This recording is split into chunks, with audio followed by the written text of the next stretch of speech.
Imagine a painting so bold, so scandalous, that it nearly destroyed the career of its creator. What could possibly go wrong with a work of art that was meant to celebrate beauty and elegance? Today, we're diving into the captivating story behind John Singer Sargent's Madame X. How did this masterpiece turn into a nightmare for both the artist and his muse?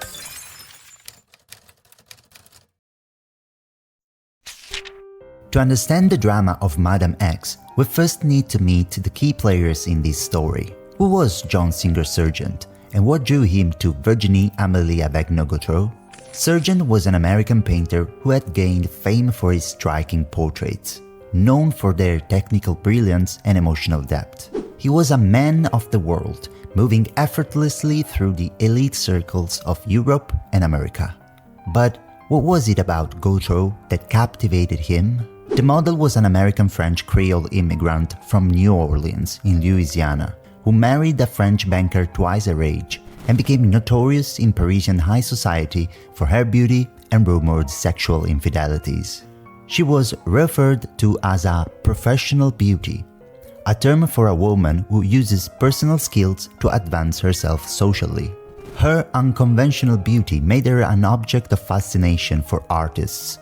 Sargent was also impressed and anticipated that a portrait of Gautreau would garner much attention at the upcoming Paris Salon and increase interest in portrait commissions.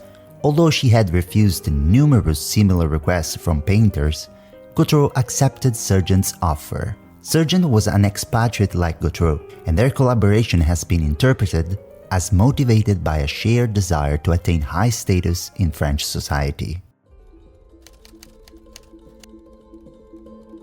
Before the paint ever touched the canvas, Sargent embarked on a meticulous journey of preparation. He created numerous sketches and studies to capture Gautreau's likeness and essence of her beauty. He wanted to ensure that every detail was just right, from the curve of her neck to the fold of her dress. On the other hand, Gautreau was distracted by social engagements and was not by nature inclined to the discipline of sitting for a portrait. Sargent struggled to find the right pose that would convey both elegance and allure. He wanted to highlight Gautreau's striking features while ensuring that the painting would evoke a sense of intimacy. How did he finally arrive at the iconic pose we see today? As in his previous entries to the Salon, The Daughters of Edward Dudley Boyd and El Jaleo, Sargent chose a canvas of dimensions large enough to ensure notice on the crowded salon walls. The pose proved to be different from any of those tried in the preliminary works. Gautreau had to stand with her body facing the artist, while her head was turned away, the right arm extended behind her for support on a low table. The result was to create tension in the neck and arm, as well as to emphasize the subject's elegant contours. For painting the artificial tone of Gautreau's pale skin, Sargent used a palette composed of lead white, rose madder, vermilion, viridian, and bone black. Anyway, you can find a print of the painting by Singer Sargent on my online store. Don't worry, it's the censored version, so your guests won't be shocked. But let's get back to the video. The painting showcases the striking whiteness of Gautreau's skin, from her high forehead down to her elegant neck, shoulders, and arms.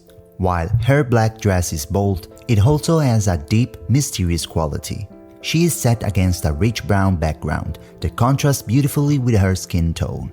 The whiteness of her skin seems also exaggerated, creating an aristocratic pallor, while her red ear serves as a stark reminder of natural flesh color. Sargent carefully chose Gautreau's pose.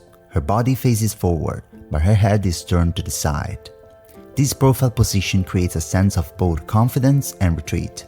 Half of her face is hidden, making the visible part appear more defined. The table supports her and mirrors her curves and stance. At the time, her pose was seen as sexually suggestive.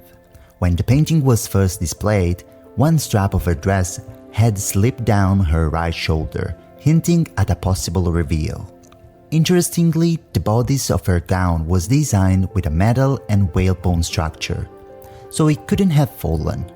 The shoulder straps were merely decorative. The painting suggests a kind of upper-class eroticism, the unnaturally pale skin, the cinched waist, the sharp profile, and the emphasis on aristocratic features all imply a distant kind of sexuality that is controlled by the sitter rather than offered to the viewer's pleasure. There are classical influences in the pose, reminiscent of figures in a fresco by Francesco de Rossi. The painting includes subtle classical references. Sirens from Greek mythology decorate the table's legs, and Gaudreau's crescent tiara symbolizes the goddess Diana. Finally, the moment arrived, the unveiling of Madame X at the prestigious Paris Salon of 1884. What was the initial reaction to this bold portrait? As the curtain was pulled back, gasps filled the room. The painting showcased Gaudreau in a striking black satin dress, with one strap provocatively slipping off her shoulder. Critics were shocked, and the public was divided. Some praised Sargent's audacity and technical skill, while others condemned the painting as scandalous. Shortly after the exhibition's opening, negative reviews began pouring in. The first, in L'Événement, a French newspaper, read, Mr. Sargent made a mistake if he thought he expressed his model's shattering beauty. Even recognizing certain qualities that the painting has, we are shocked by the spineless expression and the vulgar character of the figure. Others focused on the sexuality of the portrait. One critic for L'Artiste wrote, Of all the undressed women at the salon this year, the most interesting is Madame Gaudreau. Because of the indecency of her dress, it looks like it is about to fall off. The outrage that followed the unveiling was swift and brutal. Critics lambasted Sargent, and the scandal quickly became a topic of conversation across Paris. What were the consequences for both the artist and his muse? Sargent faced a backlash that threatened to derail his career. Invitations to prestigious exhibitions dried up, and he found himself ostracized by the very society he sought to impress. Gaudreau too was devastated. She and her mother visited Sargent in tears, urging him to withdraw the painting. But Sargent stood firm. He believed in his work and felt that withdrawing would only validate the critics' harsh judgments. Later, Sargent made changes to the painting, raising the fallen strap on Gaudreau's dress. The scandal guaranteed that Sargent would receive no more portraits commissions in France, and he decamped for London for good, where he became one of the history's most famous portraitists of the upper classes in Britain and America. The scandal caused Gaudreau to retire from society for some time, although she still carried on. 7 years after Sargent painted Gaudreau, another artist, Gustave Courtois, also painted her portrait, showing her in profile wearing a similar dress with a strap falling off her shoulder, as in Sargent's painting. However, Courtois' portrait was well received by the public. In 1897, Gaudreau posed for yet another standing portrait, which she considered her favorite, by Antonio de la Gandara. Interest in Sargent's work saw a resurgence in 1980s. Today, Portrait of Madame X is considered Sargent's most famous work. The artist should have done like Michelangelo, that is, created a painting in which he mocks the judges of the Paris Salon. Obviously, Michelangelo mocked the Pope. But if you want to know this and other stories, watch this video.